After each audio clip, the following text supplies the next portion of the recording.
राधे राधे, जय श्री कृष्ण। आज हम शरद पूर्णिमा व्रत की कथा सुनेंगे। प्राचीन समय की बात है। एक नगर में एक साहूकार रहता था।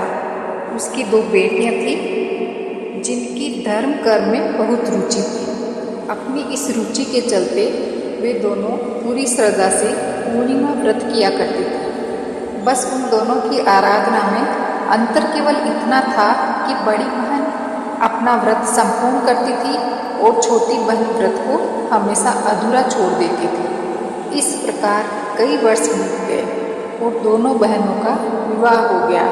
विवाह के पश्चात बड़ी बहन को एक सुंदर एवं स्वस्थ संतान की प्राप्ति हुई। वहीं छोटी बहन संतान सुख से अछूती ही रह गई। छोटी बहन को संतान तो हुई, लेकिन सभी पैदा होते ही मृत्यु को प्राप्त हो जाती थी। इस प्रकार अपनी संतानों को खोने से मानो छोटी बहन पर दुखों का पहाड़ टूट पड़ा हो। उसे समझ ही नहीं आ रहा था कि उसे यह दुख क्यों भोगना पड़ रहा है। इस प्रश्न के उत्तर की खोज में वह अपने पति के साथ एक ऋषि के पास पहुंच गई और उनसे बोली, हे मुनिवर, मैंने ऐसा कौन सा पाप कर्म किया है जिसके कारण मैं इतने समय से संतान सुख से वंचित हूँ। इस प्रश्न के उत्तर में ऋषि बोले, हे पुत्री, तुमने पूर्णिमा का व्रत किया है, परंतु उसे विधि विधान से पूर्ण नहीं किया। इसी कारण तुम्हें यह कष्ट भोगना पड़ रहा है। इसके बाद छोटी बहन को अपनी गलती का एहसास हुआ और वह बोली, मुझसे जाने अनजाने में बहुत बड़ा पाप हो गया है। मुनिवर, आप कृपा करके मुझे इस भूल को सुधारने का कोई उपाय बताएं। मैं सदा इसके लिए आपकी आभारी रहूंगी। ऋषि को उस पर दया आ गई और उन्होंने छोटी बहन को विधि पूर्वक शरद पूर्णिमा व्रत करने के लिए कहा।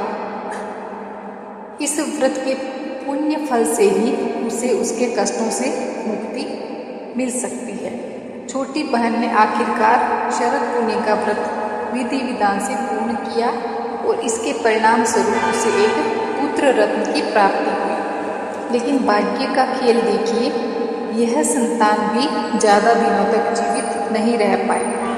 अपनी इस संतान को भी मृत देखकर छोटी बहन के पांव तले जमीन खिसक गई। लेकिन इस बार उसे लगा कि शायद उसकी बड़ी बहन के पुण्य फल उसके पुत्र के प्राण वापस लौटा दें। ऐसा सोचकर उसने अपनी संतान को एक पाटे पर कपड़े में ढक दिया और लिटा दिया और अपनी बहन को घर पर बुलाया।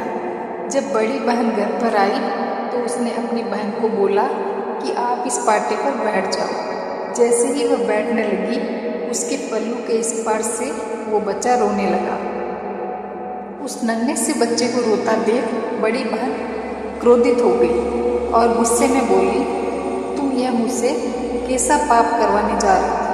अगर इस बच्चे को कुछ हो जाता? तो यह सुनकर छोटी बहन बोली, अरे दीदी, यह तो पहले से ही मरा हुआ था। यह तो आपके भाग्य से जीवित हो गया है। आपने हमेशा शरद पूर्णिमा का व्रत विधि पूर्वक किया है और यह उसका ही फल है कि आपके पल्लू के स्पर्श मात्र से मेरी संतान जीवित हो गई। इस प्रकार छोटी बहन की संतान को नया जीवन दान मिला और जब वह खबर नगर के राजा को मिली तो उसने पूरे नगर में ढिंढोरा पिटवा दिया और सबको इस पावन व्रत को करने की सलाह दी। तब से लोगों की श्रद्धा इस व्रत में निहित है और भक्त अपने भाग्य को जागृत करने के लिए इस व्रत को पूरी श्रद्धा से करते हैं। बोलो विष्णु भगवान की जय। कहानी अच्छी लगी हो तो प्लीज़ लाइक, शेयर और सब्सक्राइब जरूर करें। धन्यवाद।